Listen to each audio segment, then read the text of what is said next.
नमस्कार भाइयों और बहनों, कैसे हैं आप लोग। उम्मीद करता हूँ ठीक होंगे। आपका एक बार फिर से स्वागत है हमारे चैनल ये कैसे देशभक्त में। तो जी बहुत दिन हो गए कोई वीडियो नहीं बनाया था, तबीयत ठीक नहीं थी। थोड़े तबीयत ठीक होने के बाद आज वीडियो बनाया एक। तो जी आजकल इंडिया में सिर्फ 3 न्यूज़ चल रही हैं। एक तो पाकिस्तान की सीमा, दिल्ली की बाढ़ और यूसीसी। तो जी आज का जो वीडियो है वो इसी एक यूसीसी की डिबेट पे बना हुआ है। जो एक यूसीसी पे डिबेट हो रही थी और ये नाविका कुमार जी हैं, उनके डिबेट शो में चल रही थी डिबेट, जिसमें बीजेपी प्रवक्ता सुधांशु त्रिवेदी भी थे और हमारे जाहिल आजम के प्रवक्ता वारिस पठान जी भी थे। तो जी जो बीजेपी के प्रवक्ता सुधांशु त्रिवेदी जी हैं और जो वारिस पठान जी हैं, इनके बीच में बड़ी तीखी बहस हुई है। और ये इनकी जाहिलता देखिए कि वो यूसीसी की एक बहस को कहाँ से कहाँ ले गए, उसका कनेक्शन कहाँ से कहाँ जोड़ दिया। ये इनकी जाहिलता है। इनको ये नहीं पता जितनी भी डेवलप्ड कंट्रीज़ हैं, यूएसए है, कनाडा है, ऑस्ट्रेलिया है, न्यूजीलैंड है या ब्रिटेन है, इन सब में यूसीसी लागू है। इवन मोस्ट ऑफ द जो मुस्लिम कंट्रीज़ हैं, मुस्लिम मुल्क हैं, उनमें भी काफ़ी मुल्कों में यूसीसी लागू है। फिर हिंदुस्तान में यूसीसी क्यों नहीं?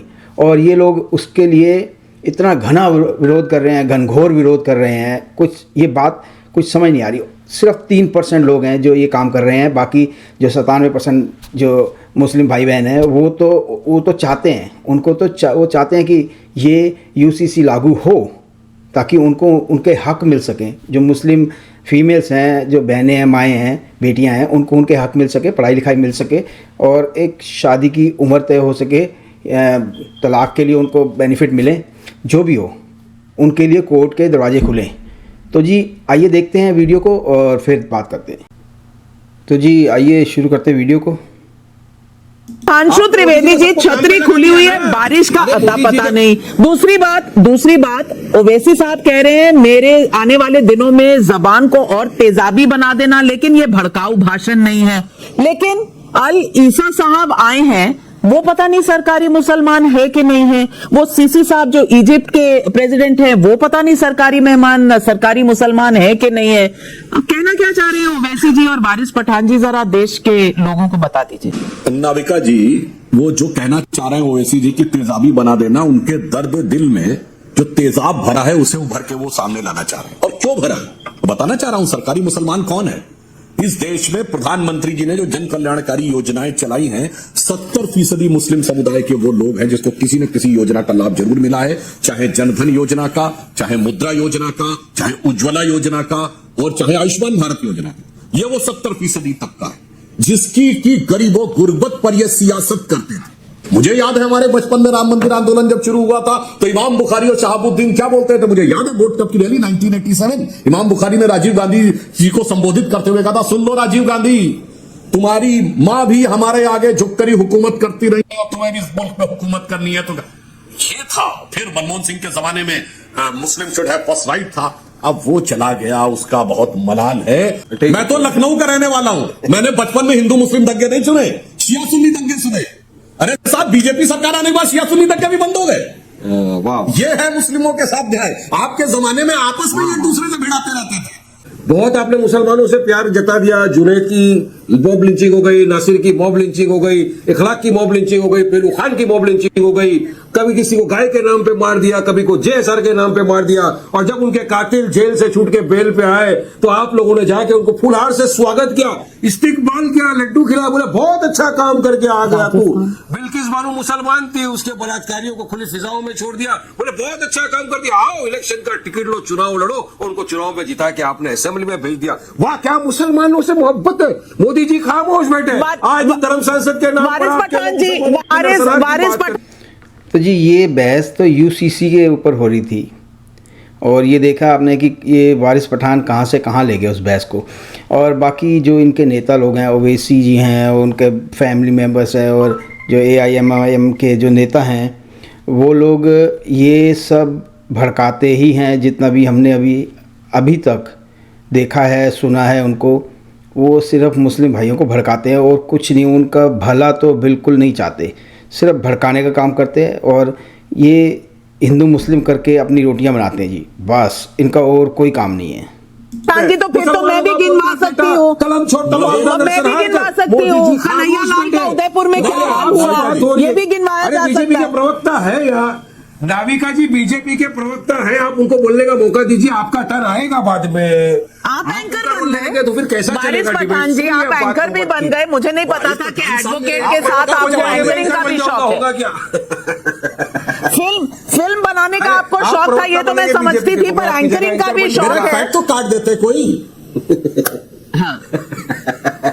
अरे सुनिए सुनिए सुधांशु जी, चलिए, अपनी मैं शुरुआत इनके है। फैक्ट अच्छा, पे इनको इनका जवाब जी, दे दूं, यूसीसी मैं लाने से HUFT चलिए, अनडिवाइडेड फैमिली को जो रिबेट आपको पीछे आगे मैं आपकी पिछ पे आके बैठा हमारे सिख भाइयों का जो था, नहीं मैं आपको बता रहा हूँ सुधांशु जी, हम हिंदू भाइयों की फिक्र कर रहे हैं। क्यों पता है, अगर यूसी से लाए तो HUFC का जो बेनिफिट मिल रहा है ना हमारे हिंदू भाइयों को, खत्म हो जाएगा। ट्राइबल्स को जो वो दिया ना आर्टिकल 379 की तरफ प्रोटेक्शन, खत्म हो जाएगा। हमारे सिख भाइयों के अंदर जो तलाक का इश्यू है उसका आप क्या करेंगे? क्रिश्चियनिटी के अंदर विद जोरास्ट्रियन हर तरह के लोग उसके अंदर है, आप उसका क्या करेंगे? बताइए सारी चीजों का। गोवा के अंदर कानून अलग है, कहीं पर गाय जम्मी है, कहीं पर गाय बम्बी है, उसका आप क्या करेंगे? बताइए। बारह मुझे अगर हिमाचल प्रदेश में जाकर वारिस पठान को एक एप्पल का ऑर्चर्ड, एक एकड़ मेरे को खरीदना है एप्पल का ऑर्चर्ड, सुधांशु जी खा के मुझे भी लाल लाल होना है, नहीं खरीद सकता हूं जाके मैं वहां का, उस कानून का क्या करेंगे? तो जी किसी भी समुदाय के लोगों ने अभी तक कोई परेशानी जाहिर नहीं की है। एक ही ये समुदाय के नेता हैं, लोगों ने तो अभी तक कुछ नहीं कहा, नेता ही कर रहे हैं सिर्फ। साहब जमीन के हक का यूसीसी से कोई लेना देना नहीं, मगर मैंने जो फैक्ट्स बोले थे, वारिस पठान साहब ने बड़ी जद्दोजहद आपसे की, बोलेंगे मुझे लगा शायद एक आध फैक्ट काटेंगे पर भाग गए। अब चलिए जो आपने बोला मैं उसी पे पॉइंट बाय पॉइंट बोलता हूं। आपने बड़ा मुस्लिमों के नाम गिनाए कि उनके साथ ये हो गया, अरे एक बार बोल देते, इंस्पेक्टर अयूब पंडित की कातिलाना हत्या कर दी उस भीड़ ने जो जुमे की नमाज के बाद निकली मस्जिद से और मार दिया। बोल देते कर्नल फैयाज, लेफ्टिनेंट फैयाज कश्मीर के, उनको भी मार दिया गया। कभी बोल देते भारतीय सेना के सैनिक औरंगजेब को मार दिया गया कश्मीर में, बोल देते पश्चिमी उत्तर प्रदेश में NIA के तंजील अहमद को मार दिया गया, कभी वो भी बोल देते। मेरे भाई अगर मुस्लिमों के बिल्किस बानो के लिए आपके दिल में इतना दर्द है तो पश्चिमी उत्तर प्रदेश में महिला इमराना भी तो मुस्लमान थी जिसके साथ उसके ससुर ने बलात्कार किया। मैंने भी तो नहीं बोला, आप शांत रहिए, आप गलत बात मत बोलिए।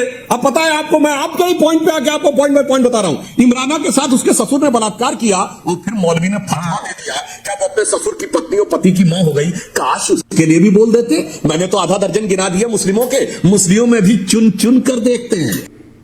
तो जी वीडियो तो हो गई यहाँ ख़त्म। देखा आपने ये कैसे जाहिलाना हरकतें हैं। वारिस भाई इतने जाहिल क्यों बनते हो भाई? सब में हिंदू मुस्लिम मिल के अगर करेंगे तो हिंदुस्तान कहाँ से कहाँ पहुँच जाएगा। जो 2075 में उसने सेकंड लार्जेस्ट इकोनॉमी बनना है वो 2050 में बन जाएगा, 40 में बन जाएगा अगर हिंदू मुसलमान एक हो गए तो। पर जब अगर हिंदू मुसलमान एक हो गए तो तुम्हारी रोटियां नहीं बनेंगी, तुम्हारा जाहिलपन कहाँ जाएगा। तो जी उम्मीद करता हूँ वीडियो आपको अच्छा लगा होगा। तो जिस भाई लोगों ने अभी तक सब्सक्राइब नहीं किया प्लीज़ चैनल को लाइक करें, सब्सक्राइब करें, वीडियो को पूरा देखें। तो मैं आपको मिलूँगा अगले वीडियो में, तब तक के लिए नमस्कार, थैंक यू।